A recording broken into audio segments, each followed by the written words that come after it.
The first time I saw Lieutenant Maya Reeves, she was eating something called a peanut butter sandwich, while simultaneously dismantling our entire strategic defense grid. I am Commander Vrex of the Calthoran Imperial Fleet, and I have led military campaigns across 17 star systems. I have negotiated treaties with warrior species who communicate through ritualized combat. I have stared down the barrel of plasma cannons without flinching, but nothing, absolutely nothing in my 4 decades of service prepared me for humans.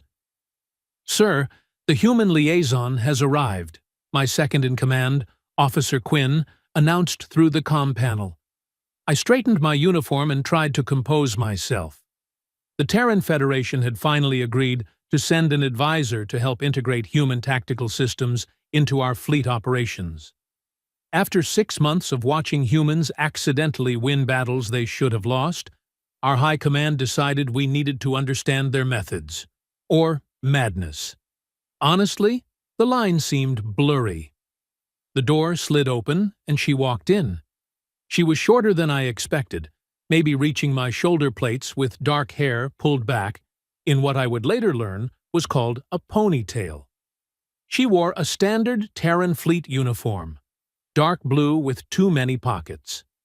Humans loved pockets.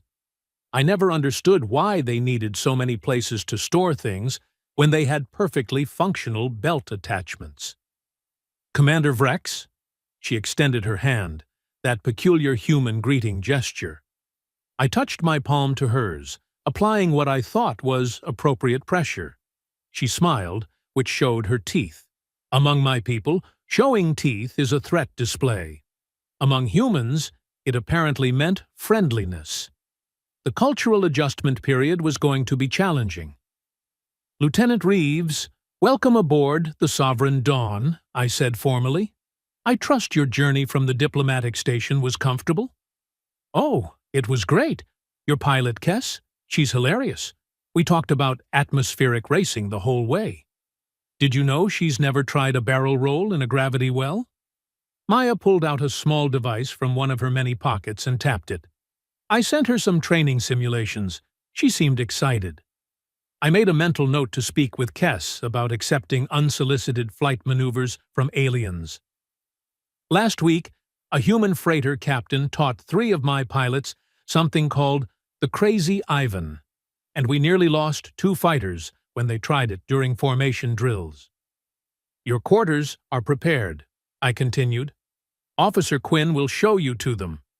We have a briefing at 1400 hours to discuss integration protocols.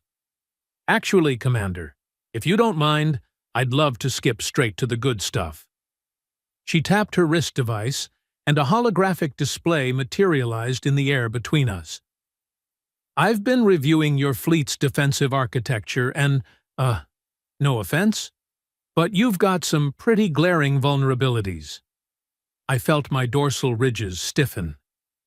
Our defensive systems have been refined over centuries of warfare.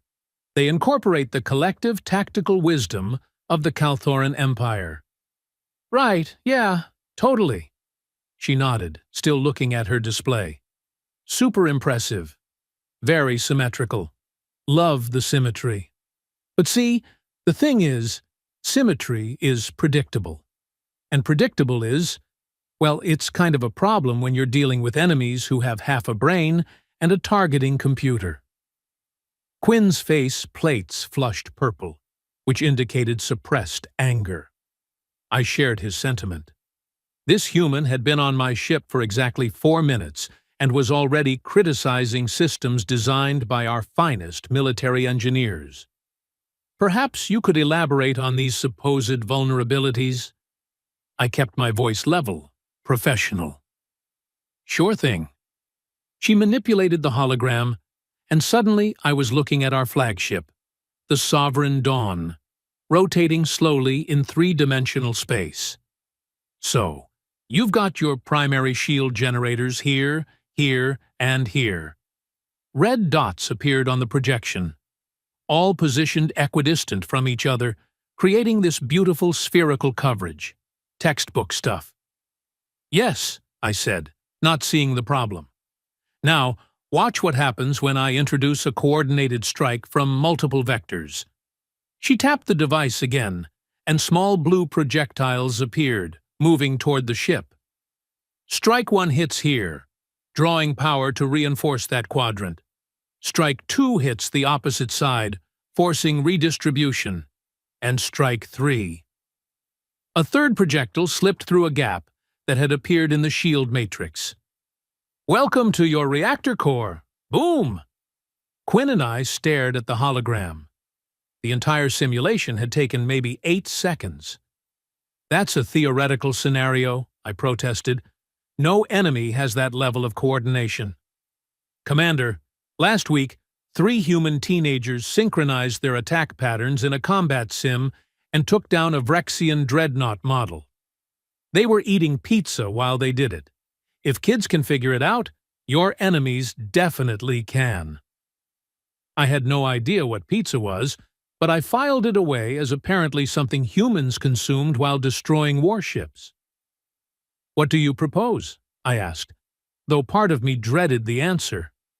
Maya grinned, teeth flashing again. "Oh, I'm so glad you asked. So, here's the fun part. We're going to introduce chaos." Chaos? Strategic unpredictability. See, the problem with your setup is that it's too elegant, too refined. Every system has a logical place, a predictable response pattern. We're going to mess that up a bit. Over the next hour, Maya outlined a series of modifications that made my head hurt. Asymmetrical shield generation, randomized power distribution protocols, what she called fake vulnerabilities that would lure attackers into kill zones. It was madness. It violated every principle of military engineering I had ever learned. It was also, I reluctantly admitted, brilliant. "I will need to present this to my senior staff," I said finally. "The modifications you're suggesting would require significant overhauls." "Totally understand. Military bureaucracy, right? It's universal." She deactivated her wrist device. "In the meantime, though, I'd love to run some drills with your tactical teams. Get a feel for how they think, how they respond to threats. That cool with you?" What could possibly go wrong? Famous last words. The tactical simulation chamber was located on Deck 7, a massive space equipped with holographic projectors and neural interface stations. My best tactical officer, Senior Analyst Bryn, was already present with his team of 6 specialists. They were the finest strategic minds in the fleet, graduates of the Imperial War College, veterans of countless campaigns.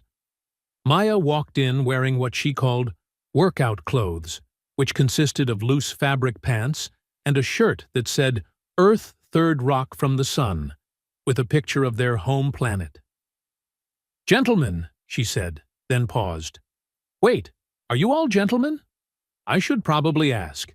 Humans are still figuring out the whole multi-species pronoun thing." Bryn's facial plates clicked in amusement. "We use standard designations. I am he, them, they, whatever is convenient." "Perfect. Love the flexibility." Maya clapped her hands together. "Okay, so here's the deal. I want to run a standard planetary defense scenario. You'll be defending a colony world from an attacking fleet. I'll be controlling the attackers. Sound good?" Bryn nodded confidently. "We have run this simulation hundreds of times.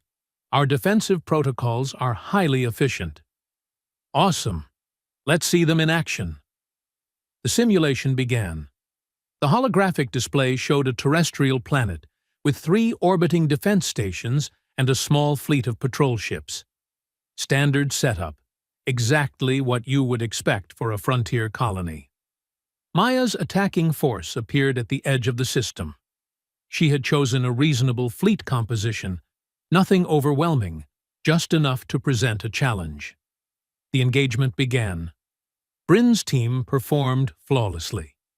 They coordinated their defenses, positioned their ships to cover all approach vectors, maintained perfect formation discipline.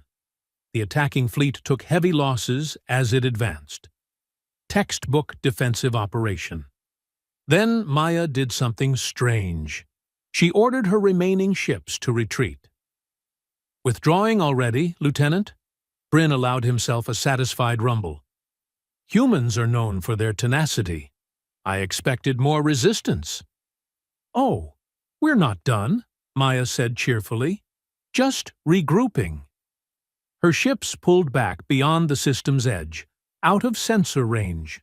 Bryn's team maintained their positions, ready for the next assault. Standard procedure dictated they hold formation and await further enemy action. They waited and waited. 5 minutes passed in simulation time. "What is she doing?" Quinn whispered to me. "I have no idea." 10 minutes. Bryn's team began to relax, assuming the exercise was over. Some began reviewing their performance data, discussing optimal firing solutions. 15 minutes. Then every alarm in the simulation screamed at once. Maya's ships had split into 3 groups, approached from completely different vectors using minimal power signatures, and dropped out of faster-than-light travel inside the defensive perimeter. Not outside, where you would expect. Inside. They had somehow bypassed the entire early warning network, but that was impossible. The physics did not allow for such precise emergence points. The gravitational interference from the planet alone should have scattered them across millions of kilometers of space. Bryn's team scrambled to respond, but it was already too late. Maya's ships were among the defensive stations, targeting their generators at point-blank range. The colony world's shields never even activated. Total engagement time, including the waiting period. 42 seconds. The hologram faded. Bryn and his team sat in stunned silence. "How?" Bryn finally asked. "Those emergence coordinates, that level of precision, it should not be possible." Maya shrugged. "Yeah, the math gets weird. We had to develop some new navigation algorithms after we figured out that the standard equations were, like, really conservative. Turns out, if you're willing to accept a 3% chance of molecular dissociation, you can get way more precise with your jump points." "A 3% chance of what?" I asked slowly. "Oh, your atoms spreading across several light-years of space. Instant death, very dramatic, no survivors. But 3% is pretty good odds. We used to accept 10% during the war." The room was very quiet. "You're insane," Bryn whispered. "Yeah, we get that a lot." Maya stretched her arms over her head. "Want to go again? I promise to use a different strategy this time." They ran the simulation 6 more times. Maya won every single engagement, each time using a completely different tactical approach. She feinted with asteroid bombardments. She hacked their communication protocols and fed them false sensor data. She even convinced them their own defense station had been captured and turned it into a psychological warfare scenario. The last simulation, she simply flew straight at them. No tactics, no deception, just raw, aggressive assault. And she still won, because as she explained afterward, sometimes the craziest thing you can do is exactly what they expect, because they'll assume you're too smart for that, and prepare for something clever. By the time we left the simulation chamber, Bryn looked like he had aged 10 years. His team walked out in silence, their confidence thoroughly demolished. "That was fun," Maya said, as we headed back toward the command deck. "Your people are really good at the fundamentals, solid foundation. We just need to teach them to think more, I don't know, flexibly?" "Recklessly," I corrected.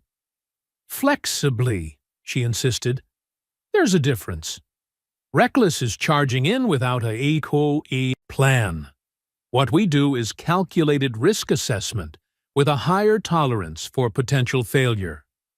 That sounds like a very complicated way to say reckless. She laughed, a bright sound that echoed down the corridor. Several crew members turned to look. Humans had such expressive vocal ranges. It was disconcerting. We were halfway to the command deck when the emergency klaxons sounded. "Commander Vrex, we have a situation." Quinn's voice crackled through my comm unit. Pirate fleet just emerged from hyperspace, bearing 275 Mark 18. 15 ships, mixed classes. They're demanding we surrender our cargo. I felt my combat instincts engage. Battle stations, prepare to repel boarders. I am on my way. Maya was already running. By the time we reached the command deck, the tactical display showed the situation clearly. The pirates had positioned themselves between us and the nearest hyperspace jump point. Standard ambush formation. They outnumbered us roughly 2-1, but the Sovereign Dawn was a military vessel. We had superior firepower and shielding. This should not be a difficult engagement. "Hail them," I ordered. "Let's see what they want." The main view screen flickered, and a face appeared. Scarred, with multiple cybernetic implants, the universal aesthetic of career criminals. This one was a Greshik, a species known for aggressive territorial behavior and a complete disregard for interstellar law. "Calthoran vessel," the pirate captain growled. "You will transfer all valuable cargo to our ships. You have 5 minutes to comply, or we will take it by force and sell your crew for spare parts." "We are a military warship of the Calthoran Imperial Fleet," I replied formally. "We carry no cargo. Your demands are illogical." The pirate laughed, a wet, unpleasant sound. "We know you have a human aboard. The Terran Federation is offering bounties for their safe return. 1 human is worth more than your entire ship. Hand her over." I felt my blood temperature drop. They were after Maya. "That is not going to happen," I said flatly. "Then you will die. All ships, attack formation." The comlink severed. On the tactical display, the pirate fleet began moving into position. "Commander, we can take them," Quinn said. "Our shields will hold long enough for us to destroy half their fleet. The rest will flee." No. Everyone turned to look at Maya. She had moved to one of the auxiliary tactical stations and was already interfacing with our systems through her wrist device. "No?" I repeated. "Commander, with all respect, if you fight them straight up, you'll win, but you'll take damage. And damage means repair time, which means delays, which means I don't get to finish teaching your tactical teams how to not get their butts kicked." She looked up from her display. "Let me handle this." "You want to fight 15 pirate ships by yourself?" "Not fight, scare. There's a difference." She grinned. "Trust me?" I should have said no. I should have followed standard military protocol and engaged the enemy with overwhelming force. I should have protected my ship and crew through proven tactical methods. Instead, I heard myself say, "What do you need?" "Access to your external communication array and your tractor beam emitters. Oh, and somebody needs to tell your weapons officer not to shoot when things get weird." "How weird are we talking?" Quinn asked nervously. "On a scale of 1 to 10? Maybe a 15. She was underselling it. Maya worked quickly, her fingers dancing across the haptic interface. I watched over her shoulder as she wrote what appeared to be code, though it looked nothing like our standard tactical programming. It was messy, full of what seemed like random variables and functions that looped back on themselves. "Okay," she said, after about 90 seconds. "This is either going to work perfectly, or we're all about to become very famous for very embarrassing reasons. Activate external speakers and prepare to broadcast on all frequencies." I nodded to our communications officer, who looked at me like I had lost my mind. Fair assessment, honestly. Maya cleared her throat and spoke into the comm system. Her voice was projected across all standard communication channels, which meant every ship in the immediate vicinity could hear her. Attention, unidentified vessels. This is Lieutenant Maya Reeves of the Terran Federation Fleet. You have 30 seconds to withdraw from this area before I demonstrate why humans have a 98% survival rate in ship-to-ship combat. The pirate captain's face reappeared on our view screen. He was laughing.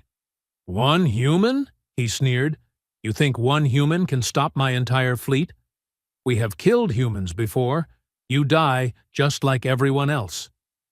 Sure. We're supermortal," Maya agreed pleasantly. "But here's the thing. I'm not going to kill you. That would be quick. I'm going to do something much worse." She tapped her wrist device. Every single pirate ship suddenly stopped moving. Their engines went silent. Their weapons powered down. Even their running lights flickered and died. "What did you do?" the pirate captain shouted. "What did you do to my ships?" "Oh, just a little electromagnetic pulse, custom designed to interact with Galactic power systems. Nothing permanent. Your ships are fine." Maya smiled sweetly. "Your life support systems, on the other hand, have about 40 minutes of reserve power. After that, well, vacuum is pretty unforgiving." The pirate's face went pale, which, for a Galactic, meant his skin turned a sickly green color. "You're bluffing," he said, but his voice shook. "Am I?" Maya pulled up a holographic display that showed real-time readings from each pirate vessel. Life support levels, dropping. Oxygen recycling, offline. Temperature control, failing. "Tell you what, let's make this interesting. Every 10 minutes you stay here, I'm going to shut down another system. Next up is waste management. Then climate control. Then, oh, this is fun, artificial gravity. Ever experienced 0G while all your bodily functions continue to work? It's messy." I stared at her. She had just seized control of 15 hostile warships without firing a single shot. "How?" I whispered. "Wireless protocol exploitation?" she whispered back. "Humans got really good at hacking after we spent like 200 years fighting each other with increasingly sophisticated computer systems. Turns out, most alien species use way less secure network architectures because they never had to deal with teenage hackers stealing military satellite data for fun." On the view screen, the pirate captain was having a heated discussion with someone off-screen. Probably his crew, who were no doubt feeling the temperature starting to drop in their ships. "We withdraw," he finally said, his voice tight with rage. "But the Galactic Collective will remember this. You have made powerful enemies today, human." "Yeah, get in line," Maya said cheerfully. "I've got a waiting list." She tapped her device again, and the pirate ship's systems came back online. They immediately activated their hyperspace drives and vanished, probably before she could change her mind. The command deck was silent for a long moment. "Lieutenant Reeves," I said carefully, "you just committed an act of cyber warfare against 15 vessels simultaneously while eating a peanut butter sandwich." "I mean, I was hungry," she said. "Multitasking is important." "How did you penetrate their systems so quickly? We have been unable to break Galactic encryption protocols for years." "Oh, I didn't break their encryption." Maya pulled up her wrist device again. "I just found their maintenance back door. See, every ship has emergency override codes for repair crews. They're usually something simple, easy to remember. In this case, it was literally just password 123. I tried it on a hunch, and boom, full system access. Quinn made a sound like air escaping from a ruptured seal. Their entire fleet security was compromised by a numerical password? Yep, happens more than you'd think. We had a whole war that got delayed by 3 months because someone used admin as their password for a planetary defense grid. I sat down in my command chair, suddenly feeling very old and very tired. "Lieutenant Reeves," I said slowly, "I need you to be completely honest with me. Is every human like you?" She considered the question seriously. "No, sir. Some of us are way crazier." That night, I lay in my quarters, staring at the ceiling, trying to process everything that had happened. Maya had revolutionized our tactical thinking, defeated our best strategic minds in simulated combat, and neutralized a pirate fleet without firing a single weapon. All before lunch, and she kept calling it a normal Tuesday. My comm unit beeped. I activated it to find Maya's face on the small screen. "Hey, Commander. Sorry to bother you. I know it's late, but I was thinking about tomorrow's training schedule, and I had this idea for a really fun exercise." "Define fun," I said warily. "Well, I thought we could simulate a boarding action where the enemy has already taken the bridge and engineering. Your crew would have to retake the ship using only unconventional tactics and whatever they can improvise from the mess hall." "Why the mess hall?" "Because kitchens are basically weapon factories if you're creative enough. Did you know you can make a flashbang grenade out of flour and compressed air? It's super effective." I closed my eyes. "Lieutenant, please tell me you have not been experimenting with explosive cooking ingredients on my ship?" "Of course not, sir. I would never do that without proper supervision and safety equipment." She paused. "I've been doing it in the cargo bay.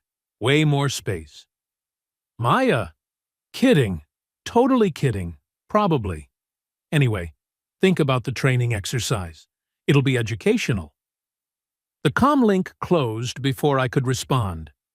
I sent a message to Quinn, instructing him to quietly inventory all flour supplies and confiscate any compressed air canisters that seemed suspiciously positioned near cooking areas. Then I tried to sleep, knowing that tomorrow would bring fresh chaos, creative violence, and very likely several new regulations we would need to add to the ship's safety manual. Humans. The galaxy was never going to be the same. The morning briefing started like any other military meeting, which should have been my first warning that it would not stay that way.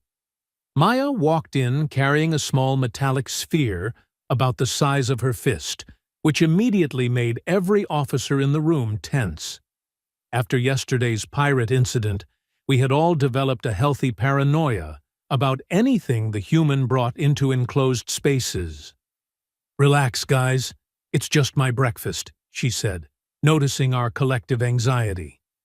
She twisted the sphere, and it unfolded into a heating container that apparently warmed something called a breakfast burrito. The smell filled the conference room, a mixture of proteins and spices that made my scent receptors twitch. "We need to discuss your unauthorized modifications to our tactical systems," I began, trying to establish some semblance of authority. "Oh, you mean the security upgrades?" Maya took a bite of her food. "Yeah, I figured after that whole pirate hacking thing, you'd want me to patch the vulnerabilities in your network.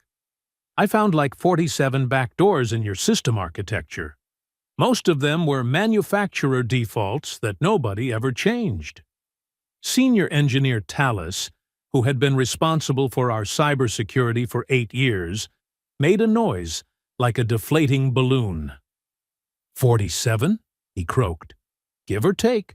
Some of them might have been intentional surveillance nodes from your own intelligence division. Hard to tell the difference between sloppy security and deliberate espionage sometimes." She shrugged. "Anyway, I locked them all down and reset. Your encryption protocols. You're welcome." "You restructured our entire security framework in one night?" Tallis looked like he might cry. "Do you have any idea how many systems are interconnected with those protocols?" "Yeah, about 12,462, if I counted right. Don't worry, I ran diagnostic checks on all of them. Everything's working fine. Actually, your sensor array is running about 18% more efficiently now because I optimized the data compression algorithms. I rubbed my temple ridges, feeling a pressure headache forming. Lieutenant, you cannot simply rewrite our ship's core systems without authorization. I mean, technically I already did, so it's more of a past tense situation now. She finished her burrito, and the container folded back into a sphere. But point taken. I'll file proper paperwork for future unauthorized system modifications. Quinn leaned over to me and whispered, "Is she being sarcastic?" I genuinely cannot tell. I have stopped trying to figure that out, I admitted. The briefing continued with Maya presenting her training proposal, which involved something she called adaptive combat scenarios. The basic premise was that my crew would face simulated threats that evolved in real time based on their responses, forcing them to abandon pre-planned tactics and improvise solutions. Traditional military training teaches you to execute a plan, Maya explained, pulling up holographic diagrams. But real combat is messy. Plans fall apart. Communications fail. Your best strategist gets knocked unconscious by debris. You need people who can think on their feet, not just follow protocols. Chaos training, Bryn muttered. He had been unusually quiet since yesterday's simulation disasters. Controlled chaos, Maya corrected. There's a method to it. We're not trying to create disorder. We're trying to teach flexibility, the ability to adapt when everything goes wrong. And in human military experience, how often does everything go wrong? I asked. Always. Literally, always. We have an entire saying about it.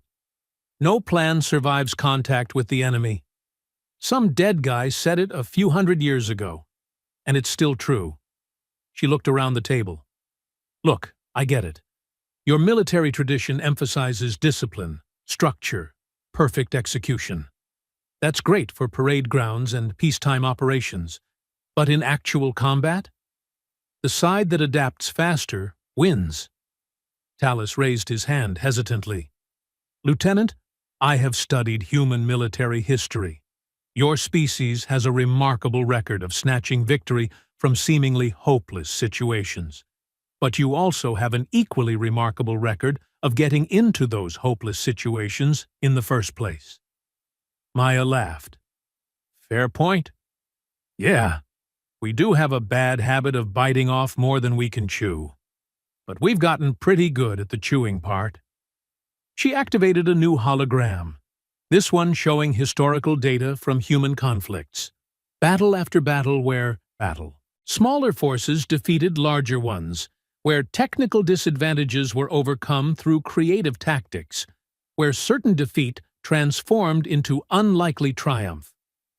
The Battle of Midway, we were outnumbered and outgunned, but we used intelligence gathering and timing to destroy 4 enemy carriers, Maya narrated, pointing at different engagements.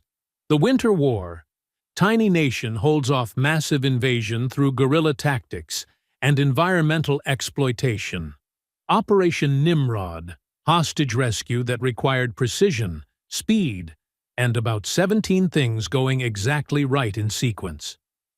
And how many of these operations involved significant casualties? Bryn asked quietly. Maya's expression sobered. Most of them. We're not invincible. We lose people. A lot of people. That's part of why we developed these methods. Because when you're fighting opponents with more ships, better weapons, and numerical superiority, your only advantage is being unpredictable enough that they can't plan for you. The room fell silent. It was easy to be impressed by human tactical creativity, less easy to remember it came from a species that had spent millennia fighting itself before turning that expertise toward the stars.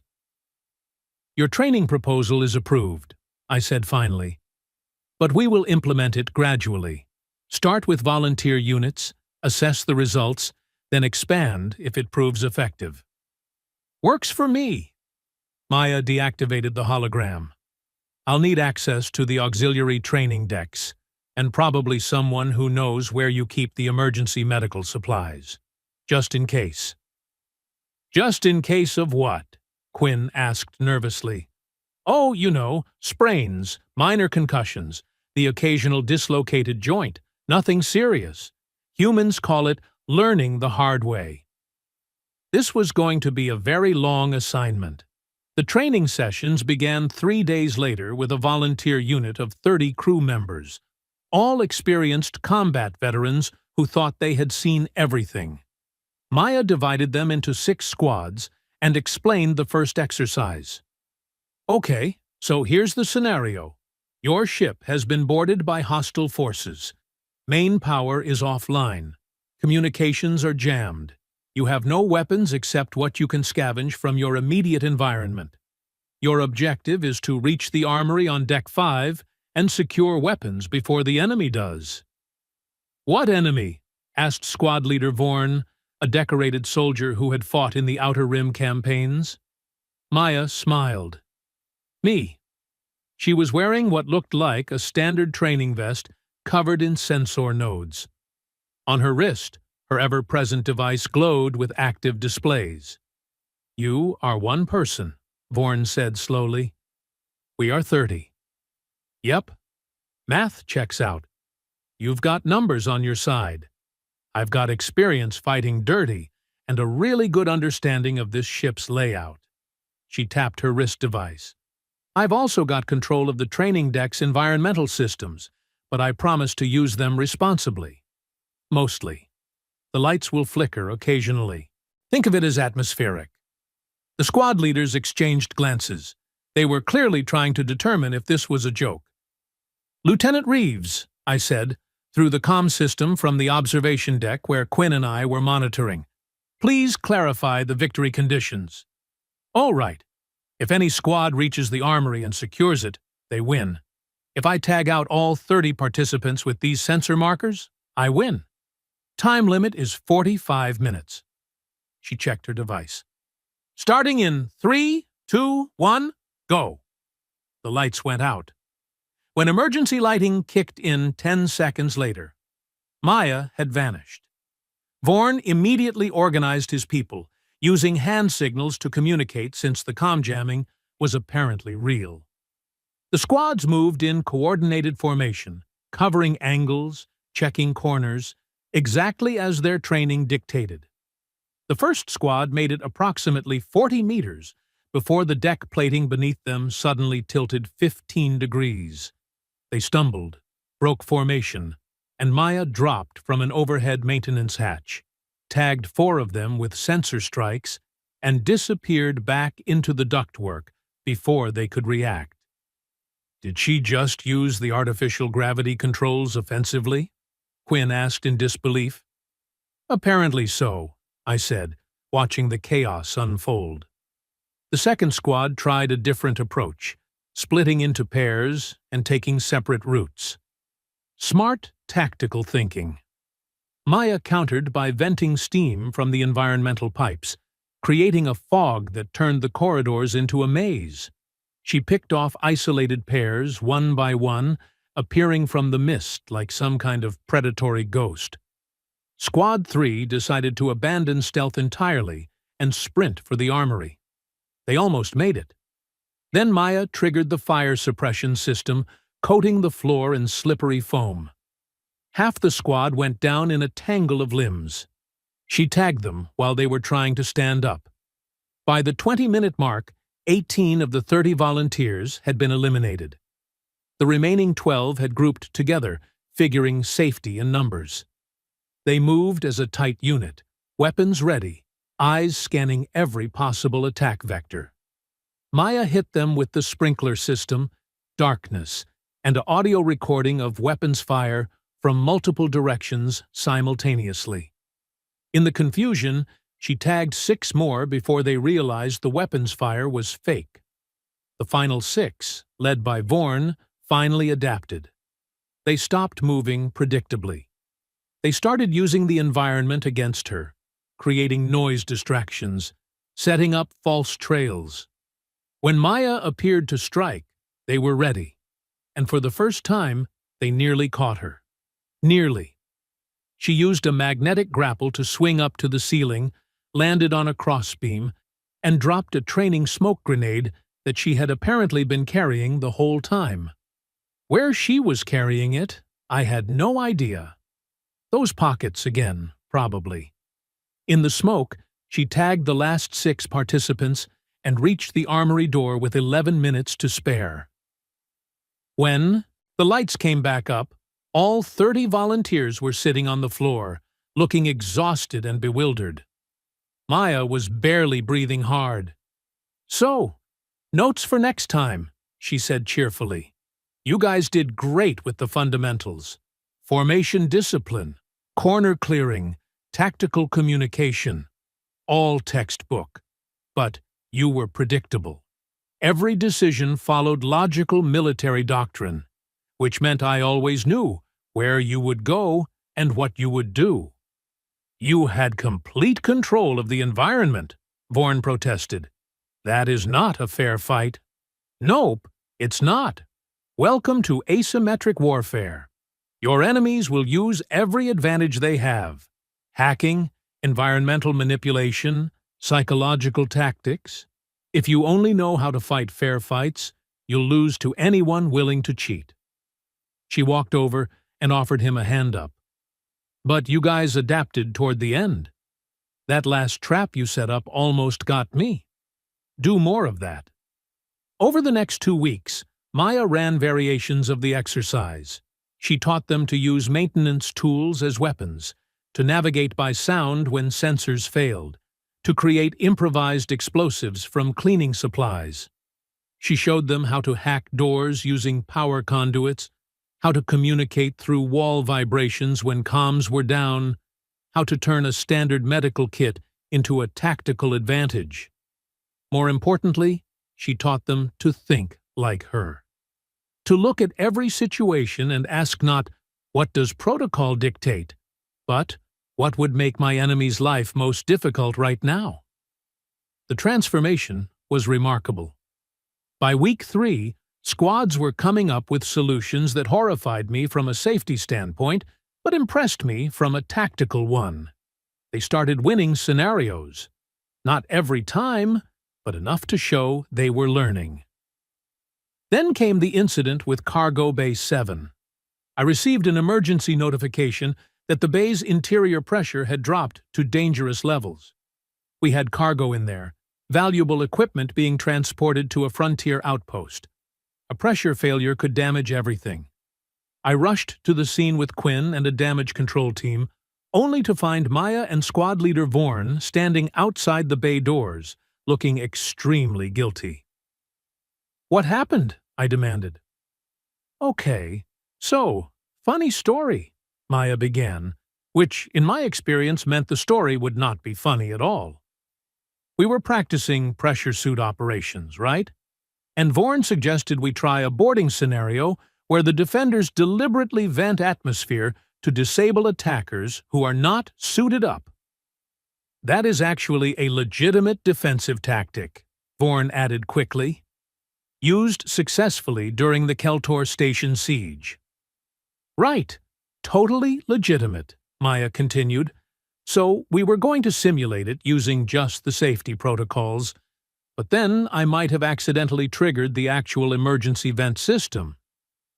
"You might have." "Definitely did. Definitely accidentally triggered it. But," she held up a finger, "we caught the mistake within 8 seconds and repressurized, before any real damage occurred. And we learned valuable lessons about double-checking which control panels are simulated versus real." I counted to 10 in my head. Then I counted to 20. "Lieutenant Reeves, you nearly destroyed 500,000 credits worth of equipment." "But we didn't. Because we responded quickly and effectively to an unexpected crisis. That's basically a training success if you think about it from a certain angle." "What angle would that be?" "An optimistic one? Quinn was making that deflating balloon sound again. I assigned Maya to file a formal incident report and restricted her access to environmental controls for 48 hours. She accepted the punishment gracefully and spent the next 2 days teaching hand-to-hand combat techniques that did not require any ship systems to nearly kill people. Despite the occasional disaster, the results were undeniable. My crew was thinking differently, moving differently, fighting differently. When we ran standard tactical simulations against other fleet vessels, we started winning by unexpected margins. Other commanders began requesting information about our training methods. The High Command took notice. Admiral Crane himself contacted me via secure channel, his image appearing on my ready room screen. He was old, even by Calthoran standards, with battle scars crossing his faceplates and a reputation for strategic brilliance tempered by extreme conservatism. Commander Vrex, I have been reviewing your recent tactical performance reports. Your fleet scores have improved by 43% in 6 weeks. This is unprecedented. Thank you, Admiral. Lieutenant Reeves has implemented several new training protocols that have proven highly effective. Yes, the human. Crane's expression was unreadable. I have also reviewed incident reports from your vessel. Pressure failures, system intrusions, unauthorized protocol modifications. Your ship has logged more safety violations in the past month than in the previous 3 years combined. The training can be aggressive, sir, but the results speak for themselves. Do they? Or are we simply learning to embrace chaos and calling it progress? He leaned forward. Commander, I am not opposed to innovation. But there is a reason our military traditions have endured for centuries. Discipline, order, predictability. These things create reliable outcomes. This human approach, this obsession with improvisation and controlled disorder, it worries me. With respect, Admiral, we are facing enemies who do not follow our traditions. Pirates, raiders, insurgent groups who fight without honor or structure. Against such opponents, traditional methods have limitations. Perhaps. Crane was silent for a moment. I am assigning your vessel to an operation. There is a situation developing in the Corvus sector. A mercenary company called the Iron Fangs has been attacking commercial shipping. They use hit-and-run tactics. Never engage in direct combat. Always vanish before our patrol fleets can respond. Conventional pursuit has failed. You want us to hunt them. I want to see if your new methods are as effective against a real threat as they are in simulations. The Iron Fangs number approximately 20 ships. You will take a small task force and end their operations. Use whatever tactics you deem appropriate. His eyes narrowed. This is a test, Commander. For you and for your human advisor. Do not disappoint me. The channel closed. I sat in silence for several minutes, processing the implications. This was not just a mission. It was an evaluation. The traditional command structure testing whether human methods could translate from training deck to actual combat. I called Maya to my ready room and explained the situation.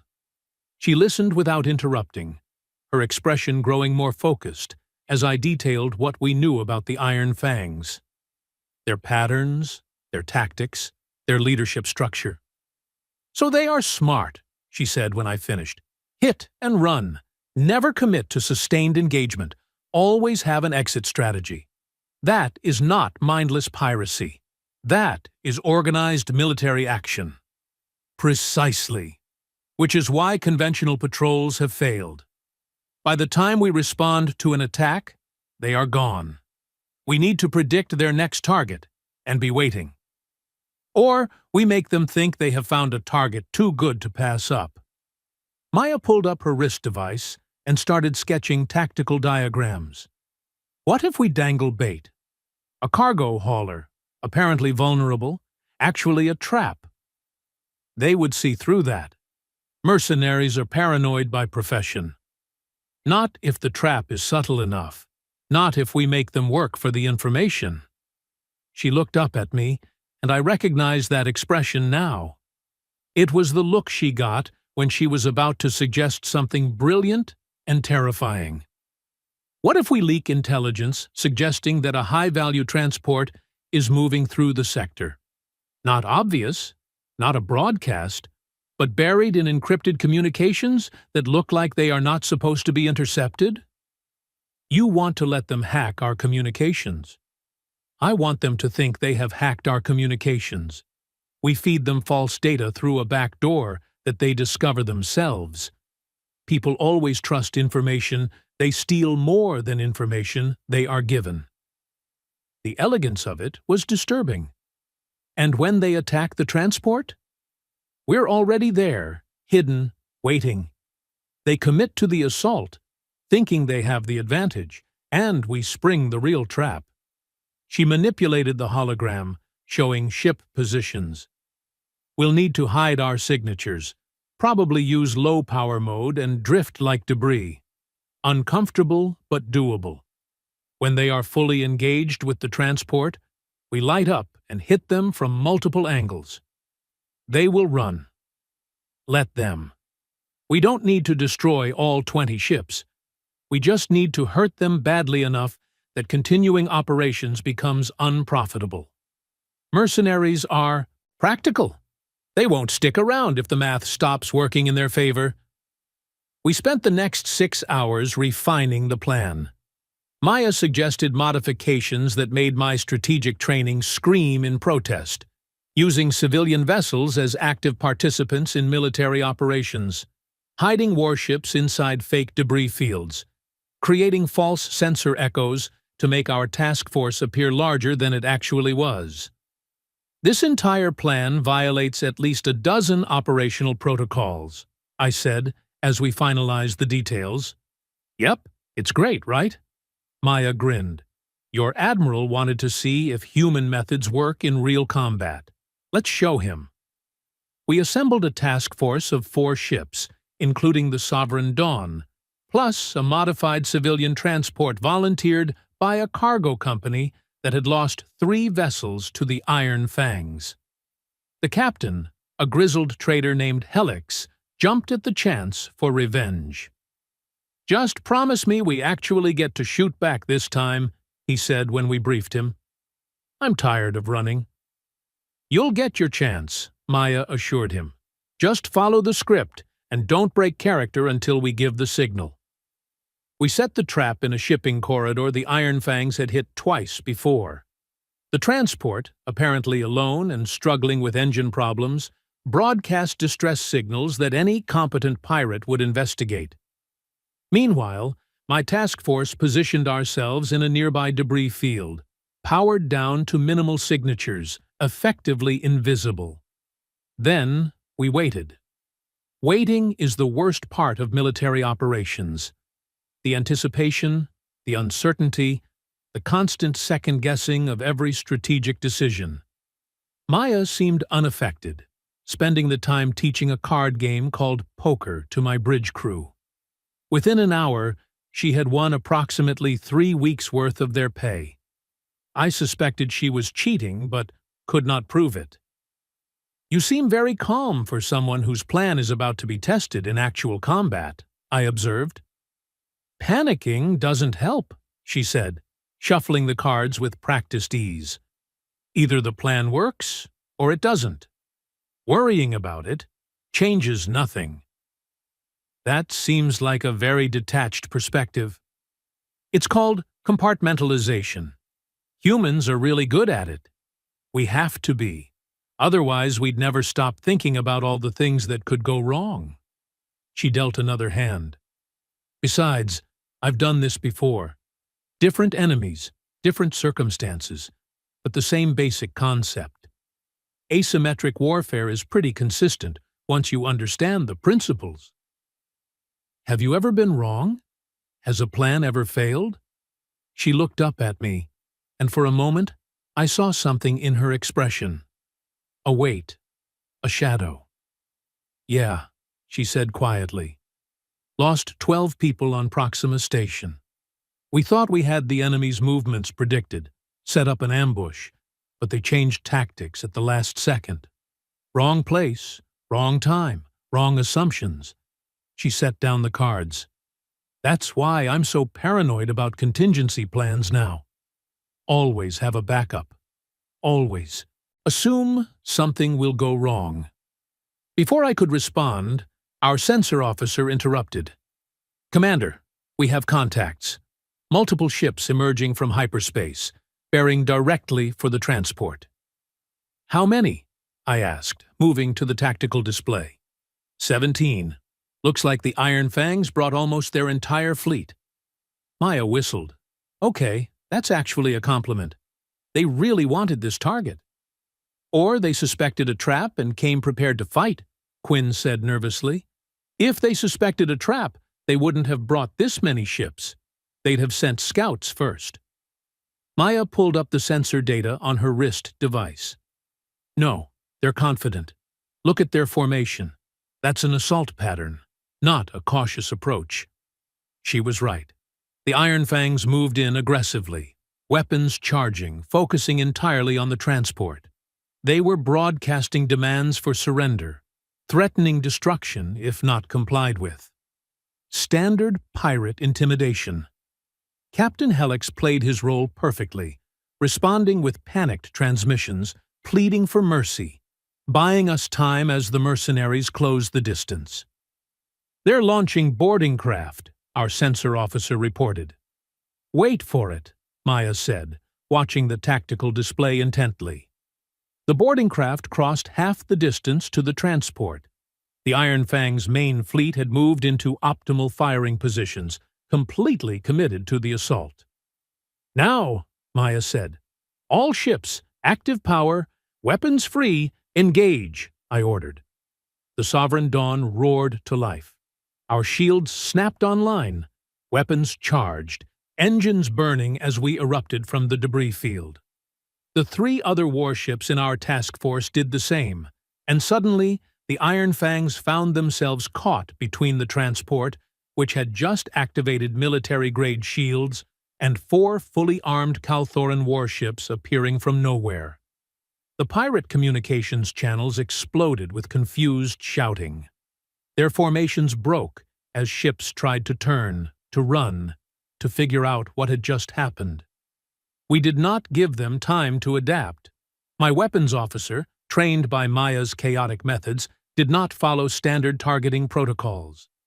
Instead of focusing fire on the largest threat, he went after the boarding craft first, destroying them before they could retreat. Then he targeted engines, not hulls, crippling ships rather than destroying them.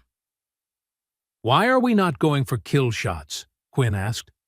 Because disabled ships can't run, and watching their friends get crippled is more demoralizing than watching them explode, Maya explained.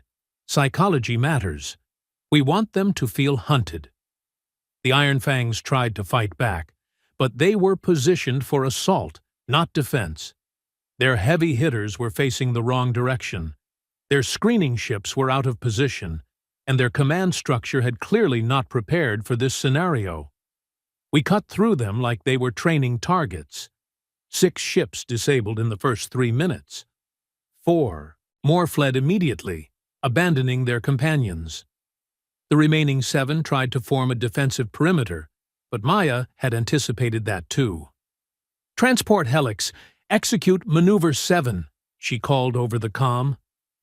The civilian transport, which the mercenaries had dismissed as a non-threat, suddenly accelerated and rammed straight through their formation. Its reinforced prow, normally used for pushing through debris fields, crashed into a frigate and sent it spinning. The defensive perimeter collapsed. "That's my girl!" Helix's voice crackled with savage joy. The remaining Iron Fangs broke and ran, jumping to hyperspace in whatever direction their navigation computers pointed. We let them go. 7 disabled ships were more than enough. Secure the disabled vessels, prepare boarding parties, Transmit surrender terms, I ordered. My crew moved with efficient precision, executing mop-up operations.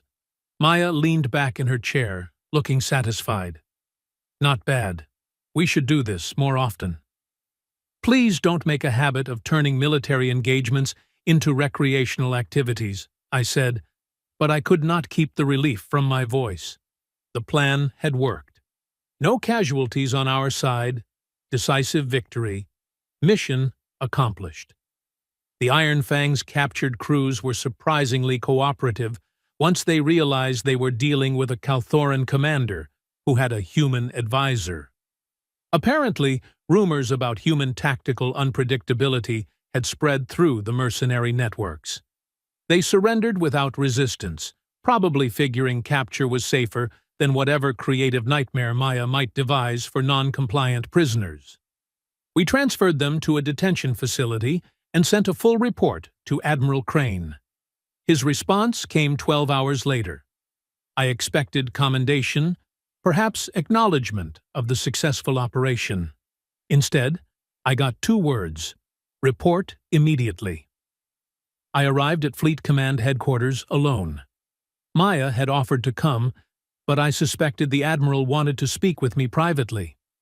The headquarters was an orbital station above our home world, a massive structure that housed the tactical brains of our entire military. Admiral Crane's office overlooked the planet below, a view designed to remind visitors of what they were sworn to protect. He stood at the window when I entered, hands clasped behind his back. Commander Vrex, your operation in the Corvus sector was successful. Thank you, sir. Unconventional, aggressive, and effective. He turned to face me. Also theatrical, psychologically manipulative, and dependent on the enemy behaving predictably while we behaved unpredictably. The plan accounted for multiple contingencies, Admiral. If the Iron Fangs had not committed fully to the assault, we had fallback positions. Did you? Or did Lieutenant Reeves simply make you believe that, because humans are very good at projecting confidence even when operating on minimal information? I hesitated. Sir, I do not understand your concern. The mission succeeded with 0 casualties and achieved all objectives. This time, Crane moved to his desk and activated a holographic display. It showed fleet-wide training scores, tactical evaluations, incident reports. Do you know what I see here, Commander? I see an entire crew learning to think like humans, to embrace chaos, to trust improvisation over planning, to value creativity over discipline. Is that not the goal of cross-species military cooperation? To learn from each other? Learning from is not the same as becoming. He highlighted several data points. Your crew's adherence to standard protocols has dropped 41%. Unauthorized initiative has increased by 63%. They are making decisions that would have been unthinkable 6 months ago. And winning engagements they would have lost 6 months ago, I countered. Perhaps. Or perhaps they are simply getting lucky while taking increasingly reckless risks. Crane deactivated the display. Commander, I am not blind to the benefits of human tactical thinking. But I am concerned about the costs. We are a military that has endured for millennia because we value structure, hierarchy, predictability. If we abandon those principles in favor of human-style chaos, what are we becoming? A military that can defeat enemies who do not respect our traditions, I said firmly. Admiral, with respect, the galaxy is not fair. Our enemies do not fight honorably. Pirates hack our systems. Insurgents use civilians as shields. Mercenaries employ psychological warfare. If we only know how to fight according to our traditions, we will lose to anyone willing to fight dirty. And if we embrace their methods, do we not become them? Crane asked quietly. The question hung in the air between us. No, sir, I said finally. Because we choose when and how to use these methods. We do not abandon our values, we adapt our tactics. Lieutenant Reeves has not made us into humans. She has given us tools to survive against those who would destroy us. Crane studied me for a long moment. You believe in her methods. I believe in results, and I believe my crew is stronger, smarter, and more capable than they were before she arrived. Very well.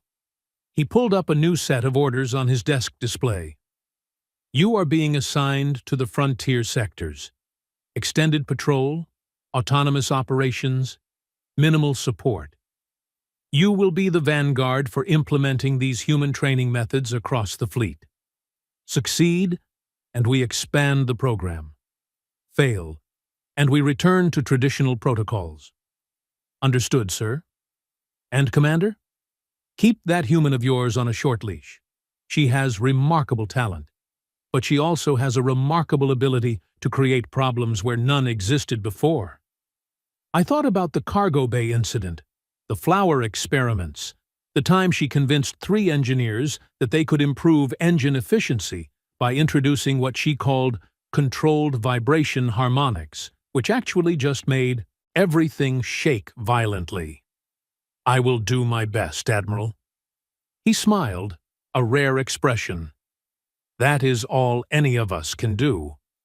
Back aboard the Sovereign Dawn, I found Maya in the training deck, running yet another simulation with a volunteer squad. This one involved navigating a ship, while all primary systems were failing simultaneously. It looked like absolute pandemonium. Lieutenant, a word, I called from the observation deck. She left the squad to their chaos and joined me, still wearing her training gear. How'd it go with the Admiral? She asked. We have new orders. Frontier Patrol, long-term assignment. Apparently, we are now the test case for human tactical integration across the fleet. That's either a huge vote of confidence, or they're sending us somewhere we can't cause problems if we screw up. Probably both, Maya laughed. Fair enough. So, frontier sectors. That means pirates, smugglers, maybe some hostile alien encounters. Should be fun. Your definition of fun is deeply concerning. Yeah, I get that a lot. She looked out at the training deck where the squad was somehow managing to stabilize their simulated ship using what appeared to be cooking equipment and spare wiring. You know, Commander, when I got assigned to this mission, I thought it would be boring. Standard liaison work, cultural exchange, lots of formal dinners, and diplomatic small talk. And instead, I got to blow up pirate ships, teach your crew how to weaponize household items, and help revolutionize military training for an entire species. She grinned. This is way better. You enjoy this. The challenge, the chaos, the constant problem-solving. Of course. That's what humans do best. We find impossible situations and figure out how to survive them. Sometimes, we even win. She turned to look at me. Your people are going to be amazing, Commander. You're already disciplined, organized, technically proficient. Add in some human-style flexibility and creative thinking. You'll be unstoppable. Or we will destroy ourselves through reckless experimentation. That's the spirit. Embrace the uncertainty. I shook my head, but I was smiling. You are a terrible influence, Lieutenant Reeves. Thank you, sir. I try. We stood there for a moment, watching the training exercise reach its chaotic conclusion. The squad had somehow succeeded, their simulated ship limping into safe harbor despite having no right to still be functional. They did it? I said, surprised. Of course they did. You taught them the rules, I taught them when to break them. Together, we're creating something new. Maya stretched her arms over her head. So, when do we ship out for this frontier assignment? 3 days. Use the time to finalize training protocols and, please, try not to accidentally vent any more cargo bays. No promises, but I'll be more careful about which control panels I press. That is not as reassuring as you think it is. 3 days later, the Sovereign Dawn departed for the frontier sectors, carrying a crew that thought differently than they had before. Led by a commander who had learned that sometimes the best plan was to have no plan at all, accompanied by a human who considered controlled chaos a form of art. Admiral Crane's question still echoed in my mind. What were we becoming? I did not have a complete answer yet, but as I watched Maya teach another squad her latest improvisation techniques, this time involving magnetic boots and creative applications of zero gravity, I realized something. We were becoming survivors. In a galaxy that did not care about tradition or honor or military protocols, we were learning to be adaptable, unpredictable, and dangerous to anyone who underestimated us. We were learning to fight like humans. And maybe, just maybe, that would be enough.